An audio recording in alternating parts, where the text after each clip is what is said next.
പാർവതി, ഉർവശി ഇവരൊക്കെയാണ് തമ്മിൽ മത്സരം എന്നാണ് നമ്മൾ സോഷ്യൽ മീഡിയയിൽ കണ്ടുകൊണ്ടിരുന്നിരുന്നത്. അപ്പോൾ അവാർഡ് പ്രഖ്യാപനം കണ്ടുകൊണ്ടിരിക്കുമ്പോൾ ഇങ്ങനെ എനിക്ക് എന്തോ ഒരു പടപടപ്പ് ഉണ്ട്. അപ്പം ഞാൻ അതിൻ്റെ ഇടയിൽ ഒന്ന് അങ്ങോട്ട് മനസ്സൊന്ന് മാറ്റാൻ വേണ്ടി മാറിയിരുന്നു. അപ്പോഴാണ് ഇത് പ്രഖ്യാപിക്കണത്. വനിത വന്നിട്ട് നേടി നമ്മളെ എന്ന് പറഞ്ഞിട്ട്. ഗീത എന്നുള്ള ക്യാരക്ടർ ആർക്കും ഒന്നും എന്താ പറയുക അടിയറ പറയുന്ന ഒരാളല്ല. സ്ത്രീകൾ അങ്ങനെ വേണം തന്നെയാണ് ഞാൻ പറയണത്. ഒരു സെൽഫ് ഡിപ്പെൻഡൻ്റ് ആയിട്ട് എപ്പോഴും നിൽക്കണം എന്ന് തന്നെയാണ് ഞാനും ആഗ്രഹിക്കുന്നത്.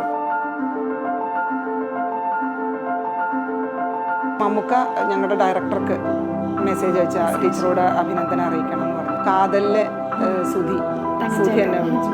അത്രയും കാലം എന്നൊക്കെ ചോദിച്ചു. ഒട്ടും തിയേറ്റർ വന്നിട്ടില്ലല്ലോ എന്നൊക്കെ മമ്മൂക്ക പറഞ്ഞു എന്ന് പറയുമ്പോൾ വളരെ സന്തോഷം. എന്താണ്, ഞാൻ ഒരുപാട് ആരാധിക്കുന്ന വ്യക്തിയാണ്.